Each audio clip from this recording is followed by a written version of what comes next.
ಒಂದು ವಿಶೇಷವಾದ ಸಂದರ್ಭದಲ್ಲಿ ನಾನು ತಮ್ಮನ್ನೆಲ್ಲ ಭೇಟಿಯಾಗಬೇಕಂತೇಳಿ ಬಂದಿದ್ದೀನಿ. ಭಾರತೀಯ ಆಹಾರ ನಿಗಮ ಅಂತಂದ್ರೆ ಒಂದು ಚಿತ್ರಣ ಜನರಿಗೆ ಹೆಂಗೆ ಬರ್ತಿತ್ತು ಅಂತಂದ್ರೆ, ಹಳೇದು ಯಾವುದೋ ಒಂದು ಸೋರುವಂಥ ಗೋಡಾವನ, ಚೀಲ್ ಹರಿದಂಥ ಆ ಗೋಡಾವನದೊಳಗೆ ಸನ್ನಿವೇಶ, ಆ ಗೋಡಾವನದೊಳಗೆ ಎಲ್ಲೋ ಹೆಗ್ಗನ ಇಲಿ ಓಡಾಡುವಂಥ ಸಂದರ್ಭ ನಮ್ಮ ಕಣ್ಣೆದುರಿಗೆ ಬರ್ತಾ ಇರ್ತುವಂಥ ಒಂದು ಸಂದರ್ಭ ಇತ್ತು ಈ ಹಿಂದೆ. ಅದನ್ನು ಜನನೂ ಅದೇ ರೀತಿನ ಅದ ಅಂಥೇಳಿ ಇನ್ನೂ ಮುಂದುವರಿಬಾರ್ದು ಅನ್ನುವಂಥ ಕಾರಣದಿಂದ ಇವತ್ತು ಏನು ಬದಲಾವಣೆ ಆಗಿದೆ FCI ಅನ್ನುವಂಥದ್ದನ್ನು ತಮ್ಮ ಮೂಲಕ ರಾಜ್ಯದ ಜನರಿಗೆ ಹೇಳಬೇಕನ್ನುವಂಥ ಒಂದು ಪ್ರಯತ್ನವನ್ನು ನಾನು ಮಾಡ್ತಾಯಿದ್ದೇನೆ. ಈಗಾಗಲೇ ಮೈಸೂರು ವಿಭಾಗದಲ್ಲಿ, ಶಿವಮೊಗ್ಗ ವಿಭಾಗದಲ್ಲಿ, ಬೆಂಗಳೂರು ವಿಭಾಗದಲ್ಲಿ, ಈಗ ಬೆಳಗಾವಿ ವಿಭಾಗದಲ್ಲಿ ಈ ರೀತಿಯಾದಂಥ ಸಭೆಗಳನ್ನು ಮಾಡಿ ಅಲ್ಲಿಯೂ ಕೂಡ ಮಾಧ್ಯಮದ ಮಿತ್ರರನ್ನು ಭೇಟಿಯಾಗಿ ಎಲ್ಲ ಸಂಗತಿಗಳನ್ನು ತಿಳಿಸ್ತಕ್ಕಂಥ ಕೆಲಸ ನಾವು ಮಾಡಿದ್ದೀವಿ.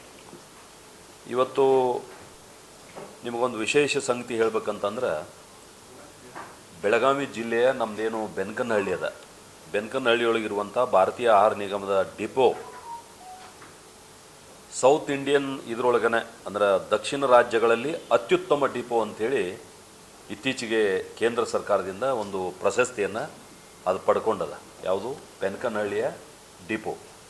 ಸುಮಾರು 24,000 ಟನ್ ಅಲ್ಲಿ ಸಂಗ್ರಹ ಆಗ್ತದೆ ಇಡೀ ಜಿಲ್ಲೆಗೆ ಪೂರೈಕೆ ಮಾಡುವಂಥ ದೃಷ್ಟಿಯಿಂದ. ಅದನ್ನು ಹೊರತುಪಡಿಸಿ ನಮ್ಮದು ಇಲ್ಲಿ ಇದು ಯಾವ ಏರಿಯಾ ಇದು? ಆಟೋನಗರದಲ್ಲೂ ಕೂಡ ಗೋಡೌನ್ ಇದೆ. ಬೇರೆ ಬೇರೆ ಕಡೆ ಗೋಡೌನ್ಗಳಿದಾವ. ಅಲ್ಲೇ 24,000 ಟನ್ ಗೋಡೌನ್. ಆ ಗೋಡೌನ್ಗೆ ದಕ್ಷಿಣ ರಾಜ್ಯಗಳಲ್ಲೇ ಅತ್ಯುತ್ತಮ ಗೋಡೌನ್ ಅಂತಕ್ಕಂಥದ್ದು ಒಂದು ಪ್ರಶಸ್ತಿ ಕೊಟ್ಟಿರುವಂಥದ್ದನ್ನು ನಾನು ಬೆಳಗಾವಿ ಜಿಲ್ಲೆಯ ಹೆಮ್ಮೆ ಅಂತ ಹೇಳಲಿಕ್ಕೆ ನಾನು ಬಯಸ್ತೇನೆ. ಅದ್ರ ಜೊತೆಗೆ ಭಾರತೀಯ ಆಹಾರ ನಿಗಮದ ಲಾಸ್ ಏನಿತ್ತಂದ್ರೆ ಭಾಳ ದೊಡ್ಡ ಪ್ರಮಾಣ ಲಾಸ್ ಆಗ್ತಿತ್ತು. ಅಂದ್ರೆ ಖರೀದಿ ಮಾಡ್ಕೊಂಡು ತಂದು ಸ್ಟಾಕ್ ಮಾಡಿ ಆ ಸ್ಟಾಕ್ ಪಾಯಿಂಟ್ದಿಂದ ವಾಪಸ್ ಅದು PDSಗಳಿಗೆ ಹೋಗೋ ತನಕ ಸೋರಿಕೆ ಭಾಳ ಆಗ್ತಾಯಿತ್ತು. ಆದ್ರೆ ತಮಗೆಲ್ಲ ಅತ್ಯಂತ ಖುಷಿ ಕೊಡ್ತಕ್ಕಂಥ ಒಂದು ಸಂಗತಿ ಅಂದ್ರೆ, ಕಳೆದ 5 ವರ್ಷಗಳ ಅವಧಿಯಲ್ಲಿ, ನಾನು ಅಧ್ಯಕ್ಷರಾಗಿ 6 ವರ್ಷ ಆಗಿದೆ, ಕಳೆದ 5 ವರ್ಷಗಳ ಅವಧಿಯಲ್ಲಿ ಶೂನ್ಯ ಸೋರಿಕೆ, ಅಂದ್ರೆ ಒಂದು ಕಾಳು ಎಕ್ಸ್ಟ್ರಾ ಅಲ್ಲಿ ಲಾಸ್ ಆಗಿಲ್ಲ ಅನ್ನುವಂಥದ್ದನ್ನು ಈ ಸಂದರ್ಭದಲ್ಲಿ ಅತ್ಯಂತ ಅಭಿಮಾನದಿಂದ ತಮಗೆ ಹೇಳಲಿಕ್ಕೆ ನಾನು ಬಯಸ್ತೇನೆ. ಅಂದ್ರೆ ಅಲ್ಲೇನು ನಾವು ಗೋಡೌನ್ದಾಗ ಸ್ಟಾಕ್ ಮಾಡ್ತೀವಿ, ಸ್ಟಾಕ್ ಪಾಯಿಂಟ್ನಾಗೂ ಲಾಸ್ ಇಲ್ಲ, ಅಲ್ಲಿಂದ ಟ್ರಾನ್ಸ್ಪೋರ್ಟೇಷನ್ದಾಗೂ ಲಾಸ್ ಇಲ್ಲ. PDSಗೆ ಹೋಗೋ ತನಕನೂ ಪೂರ್ಣ ವ್ಯವಸ್ಥಿತವಾಗಿ ಏನು ತೂಕದ ತೂಕ ಹೋಗ್ತದೆ, ಮತ್ತು ಕ್ವಾಲಿಟಿ, ಕ್ವಾಂಟಿಟಿ, ಕ್ವಾಲಿಟಿ ಇವೆರಡದ್ರೊಳಗೆ ನೋ ಕಾಂಪ್ರಮೈಸ್, ಜೀರೋ, ಅಂದರೆ ಶೂನ್ಯ ಇದನ್ನು ನಾವು ಮಾಡಿದ್ದೀವಿ, ತಂದಿಟ್ಟಿದ್ದೀವಿ ಅನ್ನುವಂಥದ್ದು ಕೂಡ ತಮ್ಮ ಗಮನಕ್ಕೆ ತರ್ತಾ ಇರ್ತೀನಿ. ಮತ್ತು ವಿಶೇಷವಾಗಿ ಇನ್ನೊಂದು ಅಂಶವನ್ನು ನಾನು ತಮ್ಮ ಗಮನಕ್ಕೆ ತರಬೇಕಂದ್ರೆ, ಭಾರತೀಯ ಆಹಾರ ನಿಗಮ ಹುಟ್ಟಿದಾಗಿಂದ ಕರ್ನಾಟಕ ರಾಜ್ಯದೊಳಗೆ ಏನು ಆಹಾರಗಳನ್ನು ಪರ್ಚೇಸ್ ಮಾಡಿ, ಧಾನ್ಯಗಳನ್ನು ಪರ್ಚೇಸ್ ಮಾಡಿ ಡಿಸ್ಟ್ರಿಬ್ಯೂಷನ್ ಮಾಡ್ತಿದ್ದೀವಿ, ಸರ್ವಕಾಲಿಕ ದಾಖಲೆ ಅನ್ನುವಂಗೆ 54.5 ಲಕ್ಷ ಮೆಟ್ರಿಕ್ ಟನ್ ಆಹಾರ ಧಾನ್ಯಗಳನ್ನು ಸಂಗ್ರಹಿಸಿದ್ದೀವಿ. ಇಲ್ಲಿ ತನಕ ಏನು ನಾವು ಸಂಗ್ರಹ ಮಾಡಿದ್ದೀವಿ ಅದೆಲ್ಲದರ ರೆಕಾರ್ಡ್ ಮುರಿದು ಇವತ್ತು ಹೈಯೆಸ್ಟ್ ಆಹಾರ ಧಾನ್ಯಗಳನ್ನು ನಾವು ಸಂಗ್ರಹ ಮಾಡಿದ್ದೀವಿ ಅನ್ನುವಂಥದ್ದನ್ನು ಕೂಡ ಈ ಸಂದರ್ಭದಲ್ಲಿ ನಾನು ತಮ್ಮ ಗಮನಕ್ಕೆ ತರಲಿಕ್ಕೆ ಬಯಸ್ತೇನೆ. ಮತ್ತು ನಾವೇನು ಮಾಡಿದ್ದೀವಿ ಇತ್ತೀಚೆಗೆ ಅಂತಂದ್ರೆ, ಏನು ಗೋಡೌನ್ ಇದ್ದು ಆ ಗೋಡೌನ್ಗಳು ಮ್ಯಾನ್ಯುವಲ್ ಆಗಿ ಹ್ಯಾಂಡಲ್ ಆಗ್ತಿದ್ದು. ಅಂದರೆ ರಿಪೋರ್ಟ್ ಕೈಲೇ ಬರಿತಿದ್ರು, ಅವೇನು ಬರಿತಿದ್ದು ಅದಕ್ಕೆ ಕರೆ ಆಗ್ತಿತ್ತು. ಈಗ ಹಂಗಲ್ಲ. ಆ ಗೋಡೌನ್ಗೆ ಒಂದು ಟ್ರಕ್ ಬಂದು ನಿಂತಂದ್ರೆ ಕಾಟ ಮೇಲೆ ಅದು ಡಿಜಿಟಲ್ ಆಗಿ ಆಟೋಮೆಟಿಕ್ ರೆಕಾರ್ಡ್ ಆಗಿಬಿಡ್ತದೆ. ನಮ್ಮ ಕಂಪ್ಯೂಟರ್ನಲ್ಲಿ ಕಾಟಾದ ಮೇಲೆ ಬಂದಿದ್ದನ್ನು ಯಾರೂ ಮ್ಯಾನ್ಯುವಲ್ ಬರೆಯುವಂಥದ್ದಿಲ್ಲ, ಅದರ ತೂಕ ರೆಕಾರ್ಡ್ ಆಗಿಬಿಡ್ತದೆ ಕಂಪ್ಯೂಟರ್ನಾಗ. ಅದು ಒಂದು ವಿಶೇಷ ಇರುವಂಥದ್ದು. ಮತ್ತು ಅಲ್ಲಿ ನಾವು CCTVಗಳನ್ನು ಹಾಕಿದ್ದೀವಿ. ಯಾರು ಬಂದರು, ಯಾರು ಹೋದರು, ಗೋಡೌನ್ದಾಗ ಯಾರು ಎಂಟ್ರಿ ಆಗಿದ್ರು ಅನ್ನುವಂಥದ್ದು ಕೂಡ CCTV ಕ್ಯಾಮ್ರಾದೊಳಗೆ ದಾಖಲೆ ಆಗುವಂಥದ್ದು. ಮತ್ತು ಇನ್ನೊಂದು ಏನು ಮಾಡಿದ್ವು ಅಂದ್ರೆ, ಇಲಿ ಹೆಗ್ಗನ ಒಂದು ವೇಳೆ ಗೋಡೌನ್ದಾಗ ಬಂದ್ರೆ ಅಲಾರಾಮ್ ಆಗಿಬಿಡ್ತದೆ.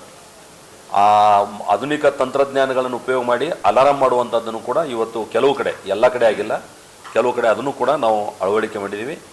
ಅದ್ರ ಜೊತೆಗೆ ವೆದರ್ ಕಂಡೀಷನ್, ಅಂದರೆ ನಮ್ದು ಏನಾಗ್ತದೆ, ಸ್ಮಾರ್ಟ್ ವೇರ್ಹೌಸ್ ಅಂತ ಕರಿತೀವಿ ಅದನ್ನು.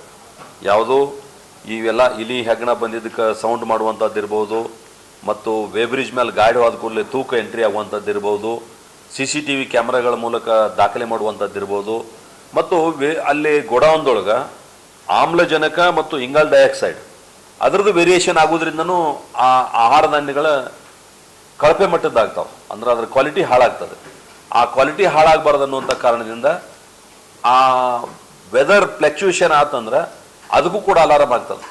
ಅಂದ್ರೆ ಆಮ್ಲಜನಕ ಕಡಿಮೆ ಆದ್ರೂ ಅಲಾರಾಮ್ ಆಗ್ತದೆ, ನಮ್ಮದು ಇಂಗಾಲ ಡೈಆಕ್ಸೈಡ್ ಕಡಿಮೆ ಆದ್ರೂ ನಿಮ್ದು ಅಲಾರಾಮ್ ಆಗ್ತದೆ. ಆ ರೀತಿ ಅಲಾರಾಮ್ ಆಗ್ತಕ್ಕಂಥ ವ್ಯವಸ್ಥೆಯನ್ನು ಜಾರಿಗೆ ತರೋದ್ರ ಮುಖಾಂತರ ಅಲ್ಲಿ ಯಾವುದೇ ಆಹಾರ ಧಾನ್ಯಗಳಿಗೆ ಹುಳ ಹತ್ತೋದಾಗಲಿ ಅಥವಾ ವೆದರ್ ಕಂಡೀಷನ್ದಿಂದ ಅದು ಕಪ್ಪಾಗೋದಾಗಲಿ, ಅದು ಏನಂತೀರಿ ನೀವು ನೀರಿನ ಅಂಶ ಬರೋದಾಗಲಿ, ಇದು ಯಾವುದೇ ರೀತಿ ಆಗದಂಥ ಒಂದು ವ್ಯವಸ್ಥೆಗಳನ್ನು ಇತ್ತೀಚೆಗೆ ನಾವು ಬೇರೆ ಬೇರೆ ಸಿಸ್ಟಮ್ಗಳಲ್ಲಿ ಅಳವಡಿಸುವಂಥದ್ದನ್ನು ನಾವು ಮಾಡ್ತಾಯಿದ್ದೀವಿ. ಮತ್ತು ಈ ಎಲ್ಲ ಅಂದರೆ ಒಟ್ಟು ಅಲ್ಲಿ ಸೆಕ್ಯೂರಿಟಿ ಇರ್ಬೋದು, ಅಲ್ಲಿ ಮ್ಯಾನೇಜ್ಮೆಂಟ್ ಇರ್ಬೋದು, ಅಲ್ಲಿ ವೇರ್ಹೌಸ್ನಿಂದ ಲೋಡ್ ಮಾಡೋದು ಅನ್ಲೋಡ್ ಮಾಡೋದು ಇರ್ಬೋದು, ಈ ಎಲ್ಲ ವ್ಯವಸ್ಥೆಯನ್ನು ಮಾಡಿದಂಥದ್ದು ಒಟ್ಟೇನು ನಮ್ಮದು FCI ಟೀಮ್ ಅದ, ಇದೆಲ್ಲ ಕೆಲಸಕ್ಕೂ ಅವರು ಭಾಳ ದೊಡ್ಡ ಸಹಕಾರ ಕೊಟ್ಟರು ಅನ್ನುವಂಥ ಕಾರಣದಿಂದ ಕಾರಣ ಆಗಿದೆ. ಇದು ಎಲ್ಲದಕ್ಕೂ ಟೀಮ್ ಲೀಡರ್ ಆಗಿ ಶ್ರೀಯುತ BO ಮಹೇಶ್ವರಪ್ಪ ಅವರು